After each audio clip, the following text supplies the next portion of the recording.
Finally हमारे howdy चाचा वापस आ चुके हैं। काफी लंबे टाइम से क्यूआर कोड्स वगैरह भेजा करते थे ताकि हम स्कैन करके पैसे वैसे निकालें। अब चाचा है, इतना रिश्ता तो निभाना पड़ता है। बट अच्छी बात ये कि वो अकेले नहीं आए, उनके साथ हमें चाची भी देखने को मिली, साथ में ताया जी भी थे, दो अंटर चपंटर और थे। एंड आई नो इनके आने के बाद आपके मन में बहुत सारे क्वेश्चंस रेज हो रहे होंगे कि यार क्या डेब्यू हुआ है, क्या रिटर्न हुआ है, मतलब एट लास्ट जो कुछ हुआ है ये हुआ क्यों है और आगे क्या होने वाला है। अब तो देखो ऑन अ सीरियस नोट, काफी टाइम से हम वेट कर रहे थे सब कि कब ये हमें देखने को मिलेंगे, जब आएंगे तो किस पे अटैक करेंगे, किसके साथ इनकी स्टोरी चलेगी, क्या ये पुल ऑफ कर पाएंगे वो सारी चीजें जो कि ब्रे वाइट पुल ऑफ किया करते थे। क्योंकि आज के टाइम पे ऑडियंस का इंटरेस्ट काफी फ्लक्चुएट करता रहता है, स्पेशली इस टाइप की स्टोरी लाइंस में जो कि हॉरर गिमिक्स पे बेस्ड होती हैं। सबसे कॉमन क्वेश्चन जो मैंने सबके बीच देखा कि यार फैक्शन का नाम तो व्हाइट 6 था ना यार, ये तो 5 ही बंदे हैं। तो अब ये व्हाइट 6 नहीं है, ये व्हाइट 6 है। मतलब मैं कह रहा हूं कि ये मैथमेटिकल नंबर 6 नहीं है, ये अब इंग्लिश वर्ड 6 है। डब्ल्यूडब्ल्यू ने इसे चेंज कर दिया SICKS में, जो कि थोड़ी क्रिएटिविटी दिखाई इन्होंने। अगर आपको फिर भी ये लेजिट रीजन नहीं लग रहा कि यार पहले तो इसका नाम वही था ना, अब 6 कर दो चाहे 6 कर दो, क्या ही फर्क पड़ता है, छठा बंदा कहाँ है, क्या वो बाद में आएगा, क्या किसी और पर अटैक करेगा, क्या इनकी कोई माइंड गेम्स है। तो ऐसा कुछ भी नहीं है। पहले नाम व्हाइट 6 इसलिए था क्योंकि 6 कैरेक्टर थे द फील्ड जो कि हमारे ब्रे वाइट प्ले किया करते थे, और अब जब वो इस दुनिया में नहीं है तो मुझे पर्सनली नहीं लगता कि डब्ल्यूडब्ल्यू उस कैरेक्टर को वापस लेके आएगी। वो द फील्ड कैरेक्टर को ब्रे वाइट के लिए एज अ ट्रिब्यूट रिटायर कर देंगे। देखो उन्होंने अगर करवाना ही होता रिटर्न तो वो साथ में करवाते, अलग से नहीं करवाते। तो आई होप ये चीज तो क्लियर होगी आपको। नेक्स्ट चीज की यार ये पांचों बंदे हैं कौन कौन। तो अगर आप ये वाली पिक्चर ध्यान से देखोगे ना तो हाउडी चाचा को तो देख के पता लग जाता है कि इनका कैरेक्टर प्ले कर रहे हैं बॉड एलिस। मुझे तो क्लियरली दिख रहा है भाई उनका फेस। उनके बारे में सोचने की तो ज्यादा जरूरत ही नहीं। अगर आप ध्यान से देखो, शायद इस वाली पिक्चर में तो इतना क्लियर ना भी हो रहा हो, लेकिन ये तो आप कंफर्म मान लो कि डब्ल्यूडब्ल्यू बॉड एलिस ही कैरेक्टर प्ले करवा रही है। शायद पहले भी इन्हीं से करवा रहे थे। बाकी इससे नेक्स्ट पे आ जाते हैं हम, ये वाला कैरेक्टर प्ले कर रहे हैं जो गेसी। शायद आपने इन्हें NXT में देखा होगा या ना भी देखा हो, लेकिन वही है ये, ठीक है। इनसे नेक्स्ट कैरेक्टर है एरिक रोवन का। जिस टाइम पे ब्रे वाइट की डेथ हुई थी और ट्रिब्यूट दिया था स्मैकडाउन पे डब्ल्यूडब्ल्यू ने उन्हें, उस टाइम पे एरिक रोवन भी आए थे। और रिसेंटली न्यूज भी सामने आई थी कि डब्ल्यूडब्ल्यू ने एरिक रोवन को साइन कर लिया, तो डेफिनेटली वो इस व्हाइट 6 फैक्शन का पार्ट होने वाले थे। इससे नेक्स्ट सुपरस्टार ये तो क्लियर ही कि निकी क्रॉस है, जिनका काफी अच्छा मेकअप शेकअप किया है या मास्क लगाया पता नहीं, लेकिन अच्छा लग रहा है। और ये जो लास्ट कैरेक्टर है ये मोस्ट प्रोबेबली डेक्स्टर ल्यूमिस होने वाले हैं। देखो इन सारे बंदों में से सिर्फ यही एक है जिनको गेस करना थोड़ा सा अनप्रेडिक्टेबल था, क्योंकि सही से पहचान में नहीं आ रहे थे। लेकिन डेक्स्टर ल्यूमिस वैसे ही काफी रूमर्ड थे व्हाइट 6 फैक्शन में होने के लिए, तो मोस्ट प्रोबेबली ये वही होंगे, इसलिए ज्यादा सोचने की जरूरत नहीं है। चलो अब ये तो थे वो सारे लोग जो कि हमें देखने को मिले इस पूरे सेगमेंट में, जो कि काफी कमाल का सेगमेंट था यार। कहीं ना कहीं मुझे लग रहा था कि आते किसी सुपरस्टार पे शायद अटैक ही ना करे, लाइक हमें जैसे ब्रे वाइट का रिटर्न देखने को मिला था ना एक्सट्रीम रूल्स में, वैसा सा ही रिटर्न हो। और शुरू तो बिल्कुल सिमिलर हुआ था, लाइट्स ऑफ हुई, म्यूजिक बजने लगा, फिर निकी क्रॉस आई उस दरवाजे से, लेकिन जैसे ही कैमरा बैक से ले जाया जाता है भाई साहब क्या तबाही मचा दी भाई उन्होंने। जगह जगह पे डब्ल्यूडब्ल्यू के क्रू मेंबर्स पड़े हुए हैं, इवन कुछ सुपरस्टार्स भी हमें देखने को मिले जो कि वहां पे गिरे पड़े थे। और ऐसे नहीं कि भाई नॉर्मली मारे हुए हैं, ठीक ठाक खून खराबा हुआ पीछे। डब्ल्यूडब्ल्यू ने इतनी सारी चीजें गोरिल्ला पोजीशन पे लास्ट मोमेंट पे सेटअप कब की, हैट्स ऑफ टू देम यार, क्योंकि सीधी बात है सब कुछ प्लान था, तो उन्होंने सारी चीजें तोड़फोड़ अपने हिसाब से की हुई है। इवन वो जो लाइट की स्पार्किंग हो रही थी या जो जहां पे पड़ा हुआ था, किस तरह कैमरा शॉट लिया जाएगा, ये सारी प्लान चीजें जिसे एग्जीक्यूट करना बहुत मुश्किल होता है एंड मोमेंट पे, लेकिन डब्ल्यूडब्ल्यू ने इसे परफेक्टली प्ले किया, जिसके लिए हैट्स ऑफ टू देम। और हाँ आई नो आपके मन में क्वेश्चन होगा कि यार वो जो सुपरस्टार्स थे वो थे कौन। तो ठीक है क्रू मेंबर्स को छोड़ो, वो सुपरस्टार्स पता कौन कौन बताए जा रहे हैं। एक नाम तो आपको क्लियर ही है, चैट गेबल, वो तो भाई मार ही दिया उनको जैसे लग रहा था। उसके अलावा जो दो बंदे बताए जा रहे हैं उनमें एक नाम तो है ब्रॉन स्ट्रोमन का और दूसरा है गुंथर का। लेकिन मैं आपको बता दूं कि मुझे पर्सनली नहीं लगता कि ये दोनों सुपरस्टार्स ब्रॉन स्ट्रोमन और गुंथर थे। मैं आपको बताऊं क्यों, आपको एक इमेज ही दिखा देता हूं। देखो पहले मुझे खुद ही लग रहा था कि ये ब्रॉन स्ट्रोमन हो सकते हैं क्योंकि इतना तगड़ा बंदा, बियर्ड भी सेम,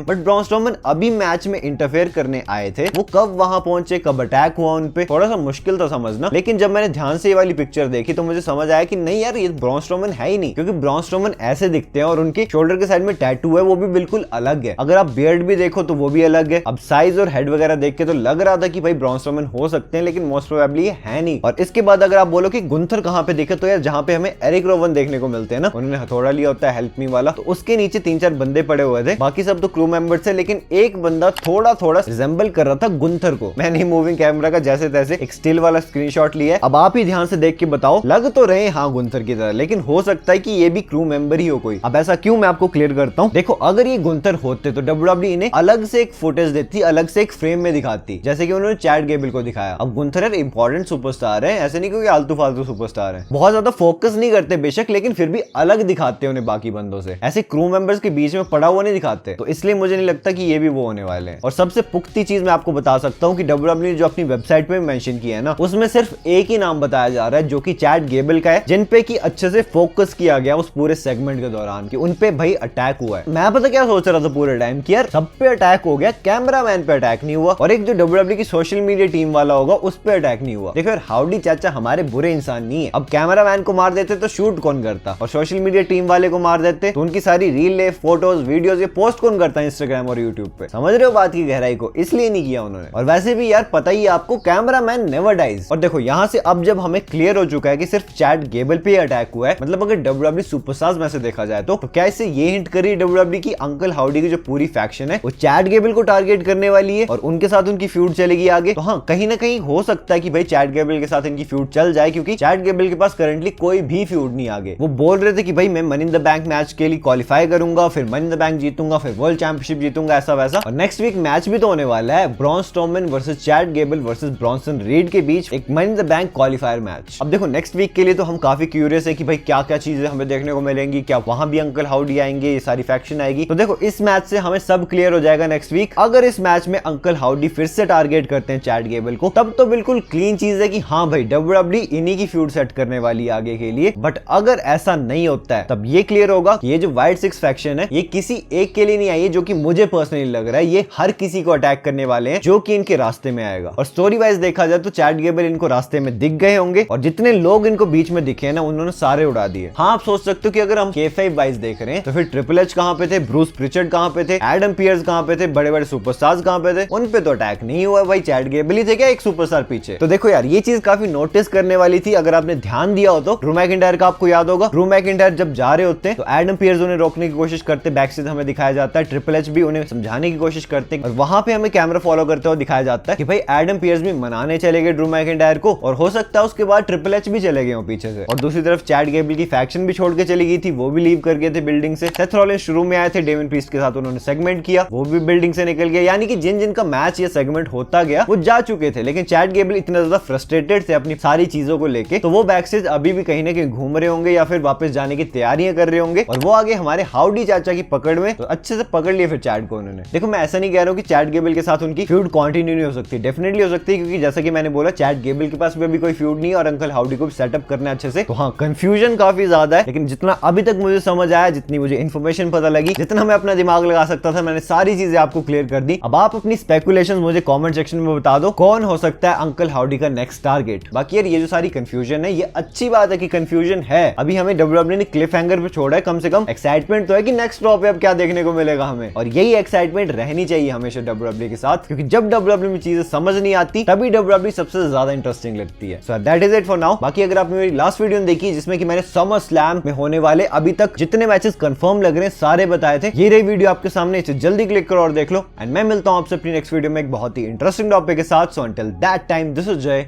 साइनिंग आउट।